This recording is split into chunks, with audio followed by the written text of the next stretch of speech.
Welcome to Talking Insights, the podcast where we explore the world of market research, data, and analytics through the voices of industry leaders across the globe. I'm Antonio, and this season I'm bringing you on a journey across Asia Pacific to explore the Esomar Renewal Tour. This is a series of regional events happening throughout the month of June. We'll be connecting with local experts and talk about the trends, innovations, and the unique challenges of the different regions. We're kicking things off in India. And joining me today are Sandeep and Priya, the two well-known voices in the Indian insights community. We'll be discussing the current state of market research in India, the new methodologies, and of course, what to expect on the first stop of this tour in India, Mumbai. So I hope you learn something new. I hope you get excited about the event. And if you want to know more about it, you have all the links in the description of this episode where you can learn about the program and how to get to the event.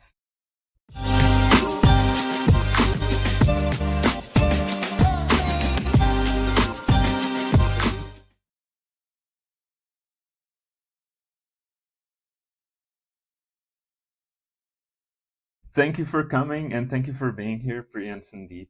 Uh, um, I want to start this episode by asking a bit more about like the Indian insights industry, and if you can explain me how it is right now, like what's happening, what are the sectors that are growing, and what are some of the local challenges and opportunities that you see while working in the region. Sandeep, you want to take it first, or should I? Yeah, you go ahead. Okay, so talking of categories or industries that are growing, um, I'm seeing a lot of focus on healthcare, tech, and wellness. Yeah. Quick commerce, of course, is always there, but that new healthcare, tech, and wellness is big because I think Indians love their food, love enjoying themselves, but there's also an increased focus on being health conscious. Um, whether there's talk of organic food, there's talking of eating right, what you put in your body. Movement is also another big area of work. Also healthcare in the context of aging population, right? So you have a lot of work that's happening about 60 plus and above, which I personally find it very fascinating because we're all going to live a little longer. That's my take on what's happening with the industry. Sandeep, you want to pipe in? Yeah, And yeah. and as Priya mentioned about the vertical which is growing, I would like to add the mode. So in India, still the on research is mostly done offline. 70 to 80% of research is done offline through paper and pencil method. Online is picking up. The pandemic did help us to push online research, but it is still limited to IT, FMC, BFSI verticals only, and it's picking up. So it's mostly offline that's take the majority pie of Indian research industry. So I just want to add to Sandeep's uh, offline and online because that's the dilemma and the conundrum, right? Um, I think India is also far more gregarious and social lot. So meeting people, relationships, talking, we always index higher on that. So anything that's online is seen very transactional, very cold, and therefore you constantly keep balancing that out. So I just thought I'll add that nuance to it. Yeah. No, but that's great, and that's kind of like what I was going to ask, like after this, like because my idea of doing research in India from previous conversations or previous experiences is India is kind of like a big community or a big chunk of communities. There's like a big communities, and then it just makes one big one. And to get into those communities and go there and ask the questions that you want for your surveys could be sometimes tricky, right? Or is it the other way around and it's just like once you get there, it's just super easy to get there? No, I think India is many countries into one big country. So, like for example, if you divide it north, south, east, west, there are regional differences. So one needs to understand that because that affects your marketing, that affects your communication. It could also be the kind of products you launch in those regions and how it's going to have an uptake. And that's why you will see that Indian researchers are very adaptive. They can stay anywhere in the whole world because we just understand diversity and regional nuances. And that's why I would say that we make good researchers. Yeah, and to put things Yeah. into perspective, in India, every 100 kilometer, the language changes, the food changes, and everything changes. So that's how, as Priya said, we are like 100 countries together. If you like compare by population, by demographic, we are 100 countries together. So the diversification is there, and it's challenging as well as exciting. And I can imagine that even what you're just saying, the fact that every 100 kilometers the language change, it kind of proves sometimes as a challenge, right, for the researchers. And that kind of leads to my next question, which is about the technology, because I know that especially in Asia, like the translations, technology, like the translation apps and everything like related to that, is kind of becoming a really big thing. Is Are those types of technologies and apps and tools helping doing research in those communities? I think a little, this is, I'm being very candid about things. I think we are still a little slow to adopt that um, because I think this human to tech is something I think we need to integrate far more. Because till we do it, till we use it, till we make sure that it's happening well. Because I think regional languages to get it right, I'm sure Hindi gets done well, but then we have other languages like Tamil, we have Gujarati, then we go to, say, Kerala, you have Malayalam. Now, how do you get all that accurate? But I'm sure there is available. And it will be a right step in the future because people are going to want to attend from the comforts of their office. Budgets are a reality for a lot of companies today. And I think the faster the research companies integrate these things, it will be better. Yeah. Yeah, we are still to see an platform or technology or AI helping us to overcome the challenges like English. Yeah, vast majority population, young population is English speaking. So, but again, when we go to rural areas, areas outside metros, we need those regional languages embedded into questionnaire or maybe your discussion guide. So that's where Hindi, I think most of the software helps us in getting that Hindi language also. But if it comes to Tamil, Bengali, Marathi, those are also of sizable population speak those languages. So yeah, I think it has to come from both the side. The technology companies need to step up and build something which researchers can use, and researchers should also be very open and receptive to embracing that technology to help them do research or provide insight. Yeah, because my idea is that it's not for lack of wanting to do to train and to learn how to use the technology, right? Because I feel like, especially in India, like the researchers kind of want to use the technology for their benefit. It's sometimes that it's just not there yet, right? Yeah. No, and we're very technology friendly. Mhm. Yeah. Like, for example, using your wallet, your GPay on the phone, like right from your shopkeeper to everybody is using their phone.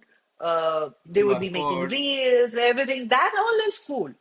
But the Mhm. important thing is if you need a translator, because a lot of our work is in the colloquialism, correct? And getting those words and nuances, then you might lose out because marketing and comms and building that is around that. You lose the richness of the language when you don't have it accurate. Yeah. Yeah. Is Even internet sometimes and Google social Translate doesn't do justice when we try using that. So we need very the enrichment Priya is talking about from the on in those languages as well. yeah.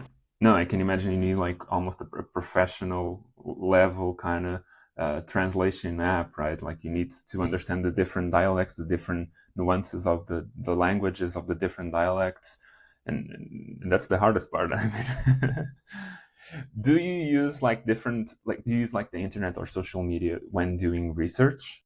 Is that a big thing as well? Um, it is an integrated piece, according to me, today. Like if I would be doing, like we specialize a lot in business strategy, qual, understanding pieces. For me, doing a secondary research, scanning the social media for chatter is almost something that now you need to. And the second thing is also using social media in the sense that a lot of you could use social media to see the sentiments, right? Even on subject matters that are of interest to you, and build that in part of your analysis. Yeah. Especially because, and this like kind of leads to my next point, which is you can use social media to promote some things. And one of the things that we're promoting in social media nowadays, especially at Esomar, is the event that you're promoting and the event that you're creating in India, which is part of the APAC tour. Mm. And the first stop of this tour is in India. So can you tell me more about the event? What can people expect? And yeah, what's it all about? Deep, go for it. Yeah, so this will be my first event, and we are privileged to launch the Renewal Tour. I think it's something new. We are trying to do something different this year, and it's being held in I think 11 countries in Asia Pacific, and we are kicking it off. So there is excitement in the industry. I can see we have already gotten 100 plus registrations, and people are reaching out to us like, what is this about? And we are also trying to line up a good mix of speakers, good speakers who will speak, and then so the buzz has already been created. People are looking forward to it, and Priya and I are also very excited and looking forward to kickstart this renewal tour. Yes, Priya. Yeah. So I wanted to just add that one of the things that we picked up in Jan when we conducted the ResTech event in Delhi Gurgaon is that pride in research. And that's been a central theme for all our webinars and activities that we are both going to be planning, where pride in research is about being very proud about the craft itself. So if you look at the lineup, and we will be promoting that shortly, it's about people who've built brands, people who believe that insights has an impact into way brands can be built and shaped. How does our work get used and applied? And also the role of tech. So I think we're building our planks on that. And we've done great webinars as well to support and kind of build this thought, where we had the path to Prague, where getting a lot of people to write synopsis for Esomar. We also had Lucy Davison talk about storytelling and the application of insights in terms of how do you package your insights.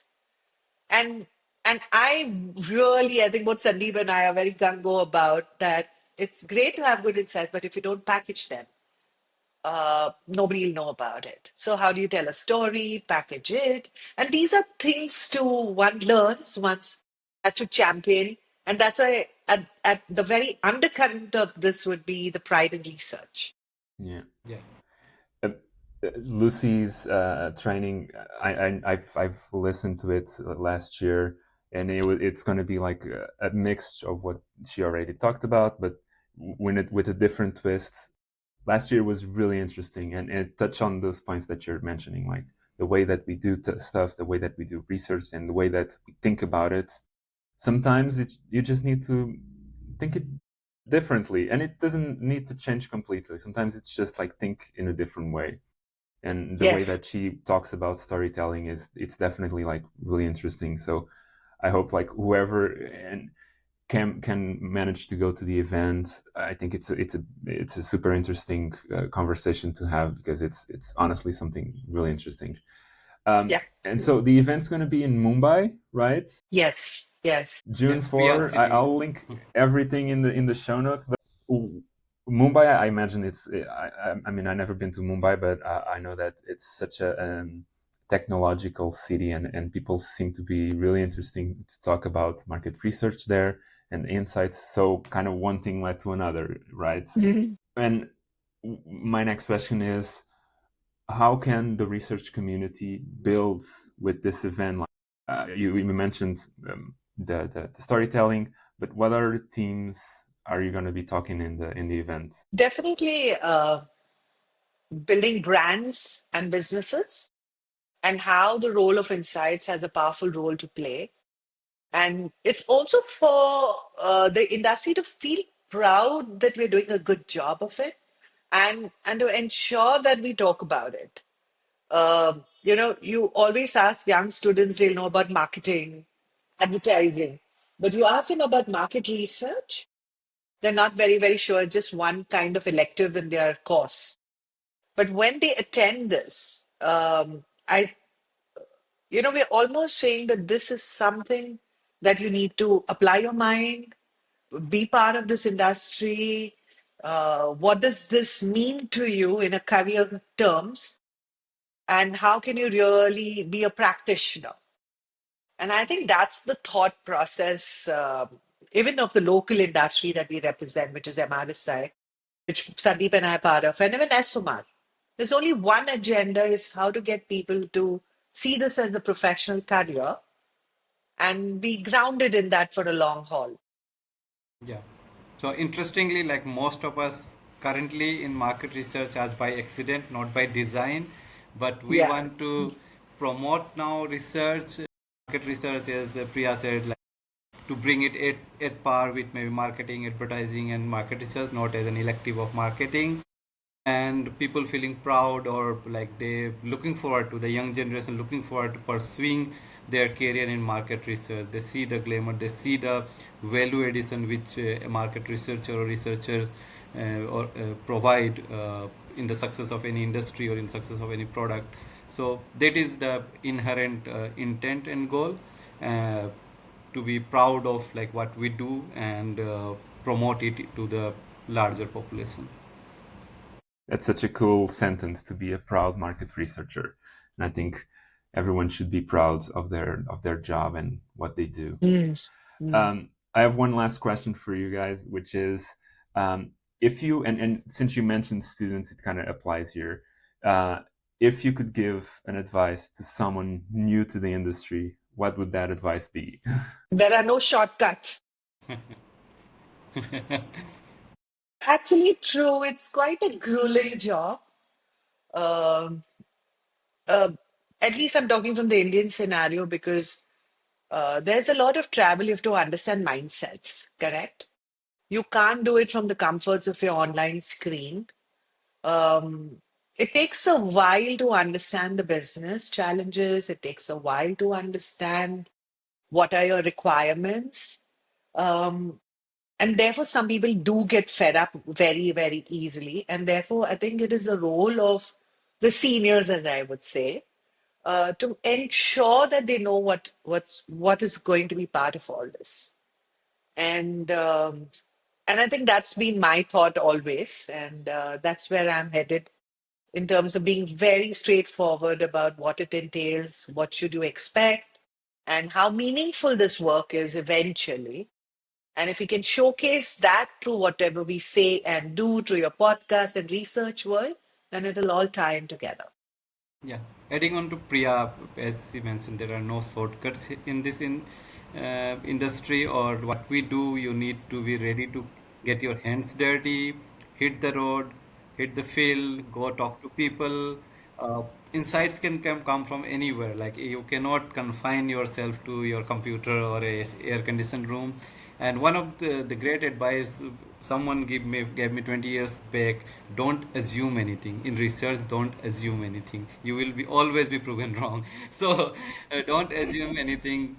Pay attention to details, and then and do the hard work. And that's how you succeed here. Yeah. And I just want to add to Sandeep because I always keep repeating, it sounds like I'm stuck record at time. Pay attention to details. And my one thing that I tell everybody, definitely my team at Ordmax and whoever I meet as young researchers, do not be an armchair researcher. Yeah. Right. Don't be an armchair consultant. India is changing rapidly. And if you don't know how it is changing, and if you're not meeting the consumer, and you don't understand the pulse of the consumer, you will not be successful. You will not. And I think that's where we need to keep talking the same language. Yeah. Great stuff. Do your homework, work hard, and be proud. I think that's a great ending of this episode and a great way to understand like how things are done in India. But again, like if you want to really know more and you want to network and know everyone that's working there, the best way is to just go to the event. I mean, June 4 in Mumbai. We have all the description and all the links in the descriptions of this episodes. And yeah, I hope it goes magnificently well. I hope you enjoy the event. And Priya and Sandeep, thank you so much for your time. Thank you so much for your efforts in making this event happen and for being here. Uh, yeah, thank you so much. Thank you. Enjoy talking. Next week, we'll be in Japan for the second stop of the tour and also for the second stop of this series of podcasts. I hope to see you there. And until then, have a good one.